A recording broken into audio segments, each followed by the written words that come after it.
¿Qué tal, hermanos? Es un gusto, es un muy especial, un privilegio volver a estar con ustedes. Nos sentimos emocionados de poder compartir siempre la palabra de Dios. Y estamos saludando a todos los que fuera de Guatemala fielmente siguen nuestros estudios, nuestras predicaciones. Queremos animarles, queremos decirles que a pesar de esta peste destructora que está atacando las economías, la salud. Jesús nos prometió en el Salmo 91 que no nos iban a hacer daño. Confiemos, hermanos, por la fe. Sé que son tiempos difíciles, muy especialmente para aquellas familias que ya han perdido un ser querido. Abracémonos del Señor, tomémonos de la mano de Jesucristo. Solo Él puede transformar nuestros corazones. Así que el día de hoy queremos compartir Atrapado en las culpas. ¿Y por qué queremos transmitir este mensaje que Dios puso en nuestros corazones para ustedes? Porque muchas personas piensan que lo que están viviendo es por su culpa. Y otros, por supuesto, piensan que quizás Dios quiere castigarnos de una manera terrible. Pues Dios ciertamente trae juicio a la humanidad, pero no necesariamente usted es que Dios lo esté castigando a usted. Por eso queremos compartir este mensaje muy apropiadamente que se llama Atrapado en las culpas. Y quisiera leerle Juan capítulo 8, versículos 1 al 11, para que usted y yo podamos comprender el carácter de nuestro Señor Jesucristo. Vamos ahí, por favor, a Juan 8, 1 al 11. Y Jesús se fue al monte de los olivos y por la mañana volvió al templo y todo el pueblo vino a él. Y sentado él les enseñaba. Entonces los escribas y los fariseos le trajeron a una mujer sorprendida en adulterio y poniéndola en medio le dijeron: Maestro, esta mujer ha sido sorprendida en el acto mismo del adulterio. Y en la ley nos mandó Moisés a apedrear a tales mujeres. ¿Tú pues qué dices? Mas esto decían tentándole para poder acusarle, pero Jesús, inclinándose hacia el suelo, escribía en tierra con el dedo. Y como insistieran en preguntarle, se enderezó y les dijo: el que de vosotros esté sin pecado, sea el primero en arrojar la piedra contra ella. E inclinándose de nuevo hacia el suelo, siguió escribiendo en tierra. Pero ellos, al oír esto, acusados por su conciencia, salían uno a uno, comenzando desde los más viejos hasta los postreros. Y quedó solo Jesús y la mujer que estaba en medio. Enderezándose Jesús y no viendo a nadie, sino la mujer, le dijo: mujer, ¿dónde están los que te acusaban? ¿Ninguno te condenó? Y ella dijo: ninguno, Señor. Entonces Jesús le dijo: ni yo te condeno, vete y no peques más. Es interesante porque los fariseos, quienes están tratando no de acusar a la mujer, no de destruir a la mujer, aunque no les importa destruir, matar a la mujer con tal de atrapar a Jesús. Es interesante que llevan a la mujer sorprendida en adulterio, pero no llevan al hombre. O sea, que acaso que la mujer lo estaba haciendo solita. Entonces, en todo caso, debieron haber llevado al hombre con la mujer. Pero el propósito de ellos era destruir a nuestro Señor Jesucristo. ¿Y cuántos de nosotros muchas veces nos sentimos atrapados en las culpas? Pero todos de vez en cuando nos vamos a sentir de alguna manera con una culpa que nos está acusando constantemente. Y aunque algunas veces no haya razón para sentir esa sensación de culpabilidad, lo que tenemos que entender es que cuando sentimos esa sensación de culpabilidad, nos roba el gozo, nos roba la seguridad, nos roba la confianza, pero debemos entender que así no fue como Dios propuso originalmente que funcionara la culpabilidad en nuestros corazones. El incidente que acabamos de leer en Juan capítulo 8 es un ejemplo de cómo muchas veces nosotros podemos sentirnos de esa manera. Vemos que esta mujer fue presentada por los escribas y los fariseos y lo que querían era que Jesús cayera en la trampa, aparentemente según ellos, que si decían no la apedreen, entonces Jesús estaba en contra de la ley de Moisés. Y si Jesús decía apedréenla, entonces que Jesús era mala persona, porque pobrecita la mujer, ¿verdad?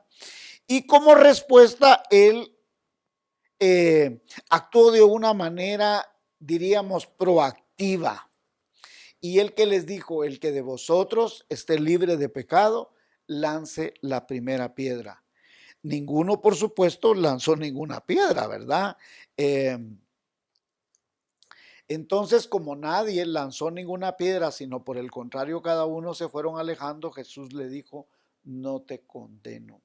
Y eso es lo que yo quiero que usted comprenda el día de hoy, que Jesús no es que ande condenando a nadie, no es que Jesús le esté poniendo el dedo a alguien. Yo les hacía el comentario en el estudio bíblico de Romanos, que muchas veces tenemos un concepto equivocado de Dios, de la misericordia, de la gracia de Dios. Y les conté que en Zacapa yo tenía unas tías que eran terribles. Ahí cuando un niño andaba corriendo, se caía y entonces inmediatamente mi tía le decía, ya viste, Dios te castigó porque has de ser malcriado. ¿Cómo que si Dios anduviera viendo a ver a qué muchachito le mete zancadilla? Y eso no es así, hermanos. Así es de que nosotros tenemos que entender que Dios no es que no quiera que nosotros no nos sintamos culpables cuando hemos pecado, pero tampoco quiere Dios que nosotros andemos todo el día con un sentimiento de culpa, ¿no? ¿Qué es la culpabilidad? La culpabilidad la podemos definir de dos maneras. Primero, es el hecho de haber cometido un pecado, un agravio, ya sea legal, moral o ético.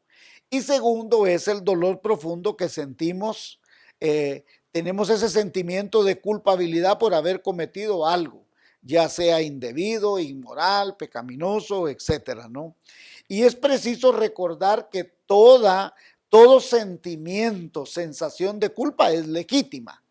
Algunas son reacciones por haber cometido algún pecado, pero otras son sentimientos imprecisos de indignidad sin ninguna razón o sin ningún motivo por el cual nosotros deberíamos sentir esa indignidad. Entonces, quiero llamar su atención a algunas cositas o algunas formas de sentimiento. Primero, hay una culpa que le voy a llamar culpa buena. ¿Y qué es esa culpa buena? Bueno, es el resultado de haber desobedecido a Dios. Y esta emoción dolorosa, incómoda, es un don, es un regalo que Dios nos dio por el cual nosotros nos sentimos incómodos y tiene el propósito que nosotros nos volvamos a Dios. Es como una luz roja que nos está diciendo, hiciste algo malo, arrepiéntete, busca a Dios. Por ejemplo, cuando Adán y Eva pecaron, inmediatamente ¿qué hicieron? Se fueron a esconder porque se sentían mal. Sabían que habían hecho algo malo. Por otro lado, hay una culpa que le voy a llamar culpa mala y que se origina de ideas distorsionadas, de acciones equivocadas. Y podemos creer que algo es pecado cuando no lo es.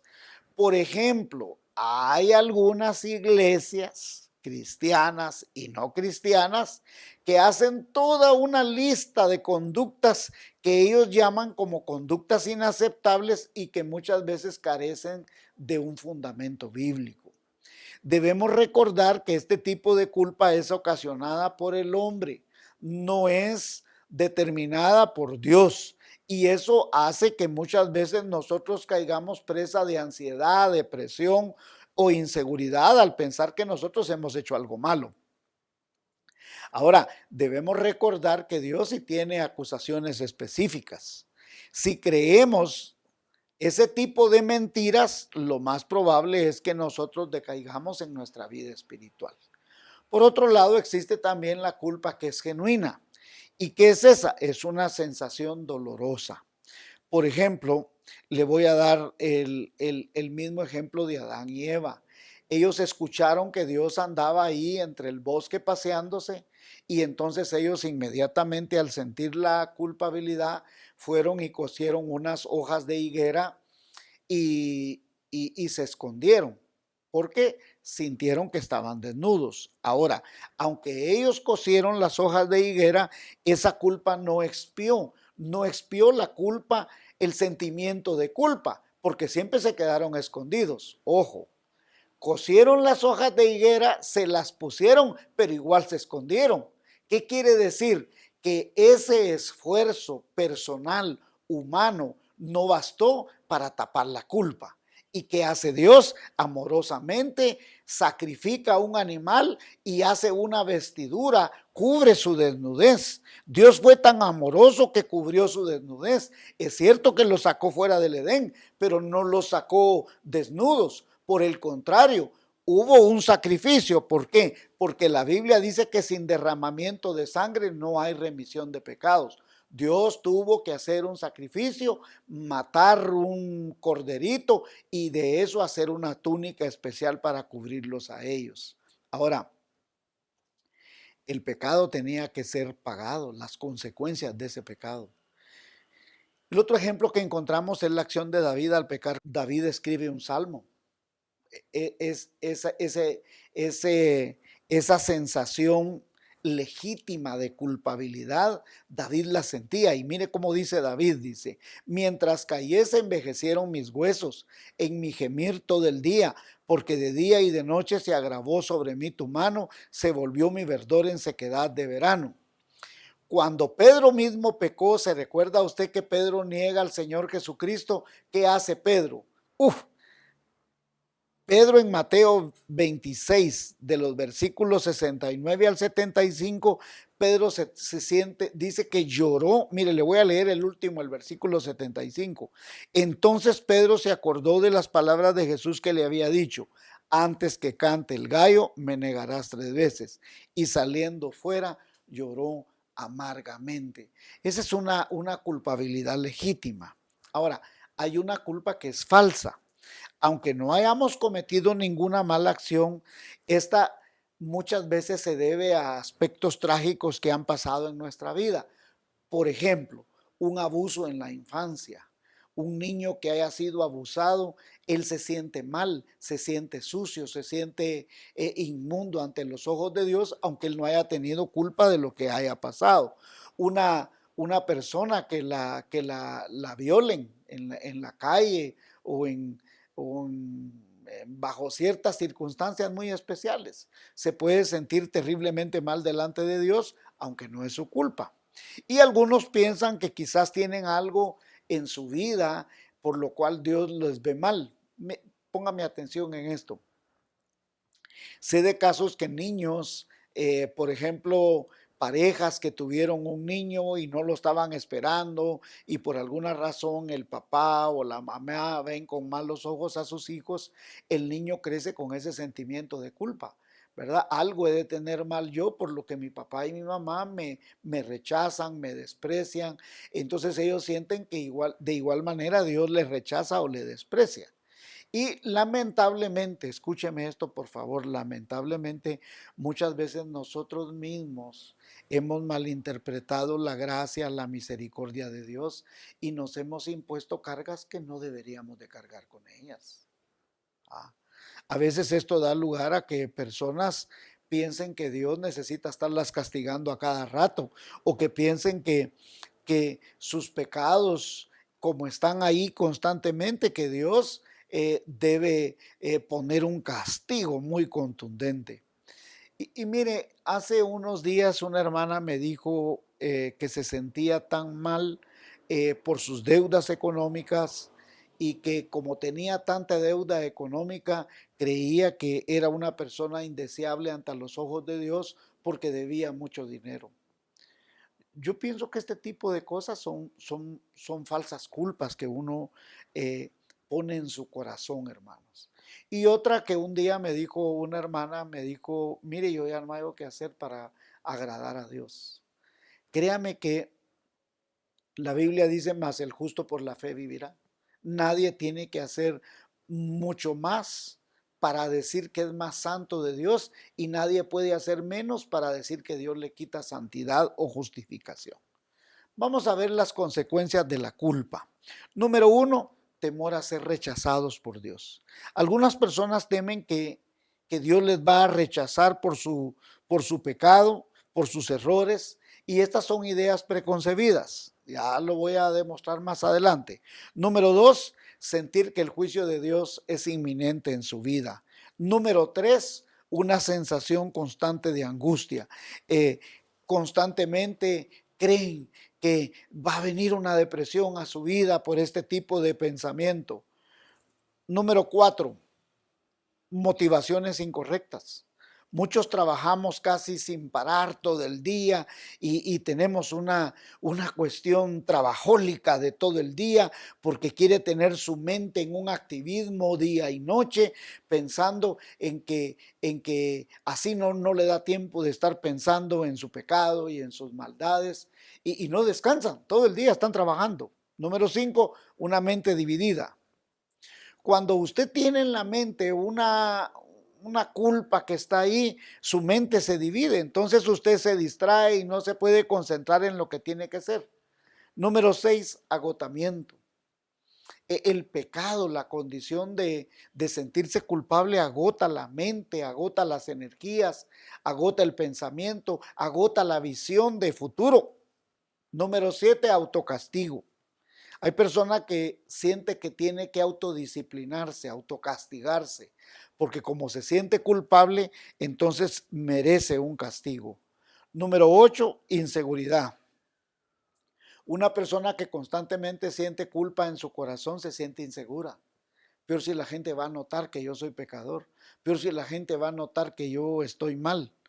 Y entonces como consecuencia no disfruta de la vida porque siempre está cargando con la culpa.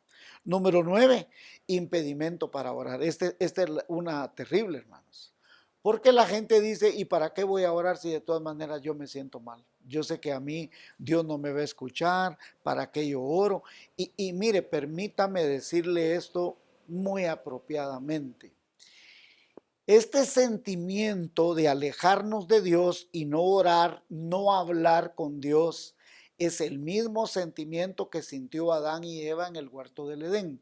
¿Y cómo lo experimentaron ellos? Bueno, ¿no se recuerda que se fueron a esconder? Ellos se fueron a esconder.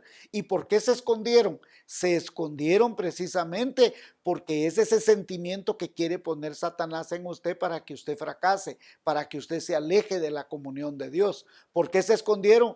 Vimos que andabas en el huerto y nos escondimos porque estábamos desnudos. ¿Y qué le dijo Dios? ¿Quién te dijo que estabas desnudo? Entonces, el Satanás lo que quiere es que usted y yo nos alejemos de Dios, no oremos, no lo busquemos. Número 10, enfermedades físicas. Tarde o temprano una persona que se sienta culpable se va a enfermar. Una persona que constantemente mantenga su pecado lo va a psicosomatizar. Y eso va a permitir que se enferme, que se deprima y que caiga en cama. Muy bien. Y por supuesto enfermará su cuerpo, su mente, su alma, su espíritu. Ahora, ¿cómo liberarnos de las culpas? Porque aquí está el gran secreto, hermanos. Número 1, entendiendo que la muerte de Cristo es expiatoria y es más que suficiente. Ni usted ni yo podemos hacer ningún sacrificio. El sacrificio de Jesucristo es único y perfecto. Él pagó por todo nuestro pecado, por toda nuestra maldad. Recuerden el sacrificio del Edén que hizo Dios. Sacrificó unos corderos y los vistió con eso.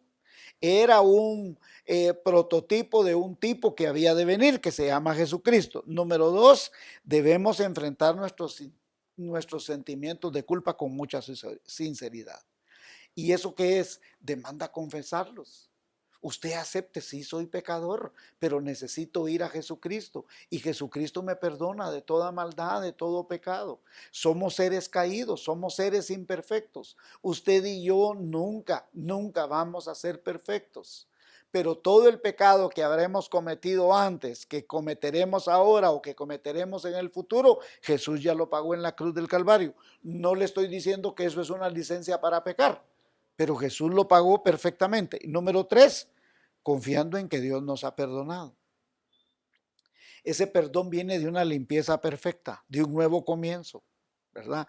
Cada uno de nosotros tiene que entender que lo que hizo Jesucristo lo hizo de manera perfecta, de manera santa. Y permítame ilustrarlo con esto para que usted y yo lo podamos comprender muy bien el día de hoy. Recordemos el hijo pródigo. Es Jesús quien en Lucas capítulo 15 está contando la historia. Y con esto vamos a terminar.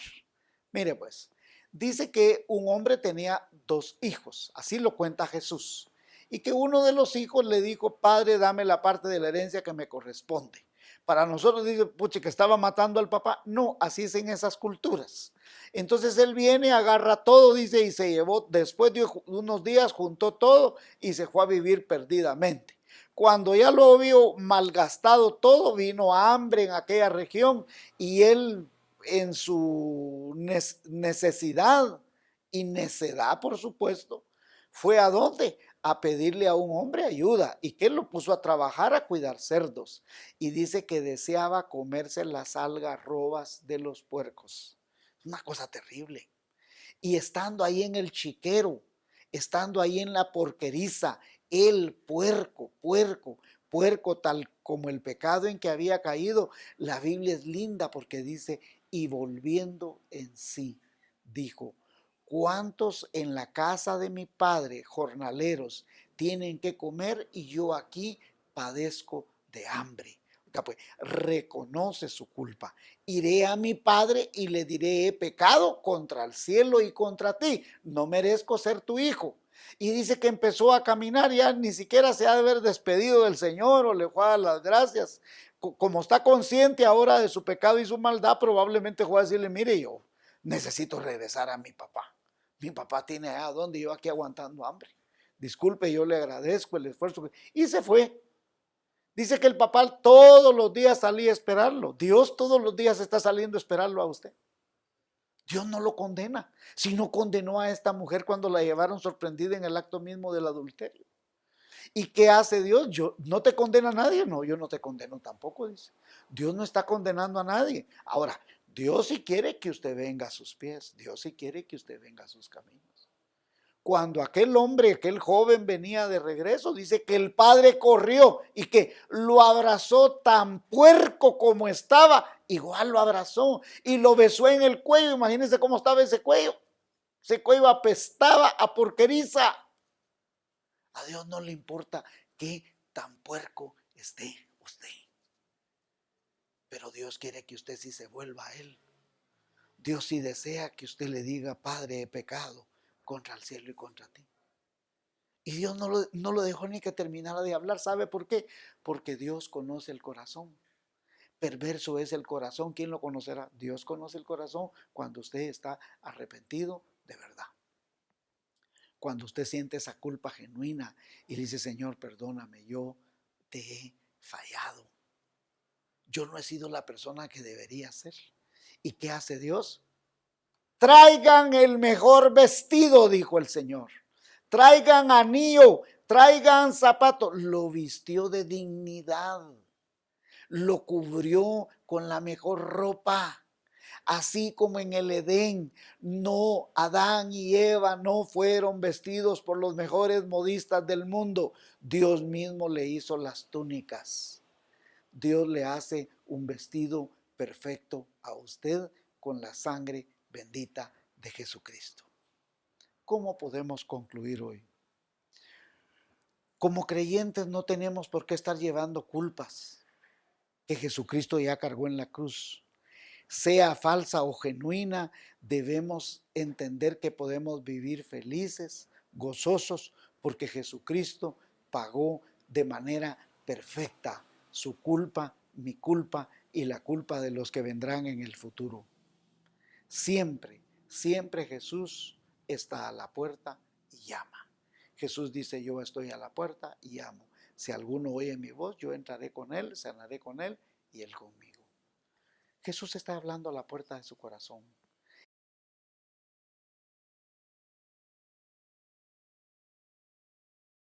¿Quiere usted abrirle su corazón? Dígale: Señor Jesús, te pido perdón.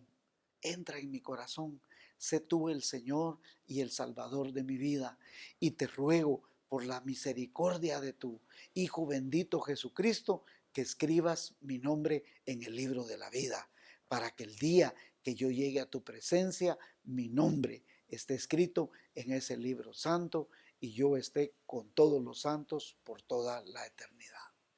Y si usted es creyente, deposite realmente de todo corazón su vida en Cristo. Gracias y que Dios le bendiga, hermano.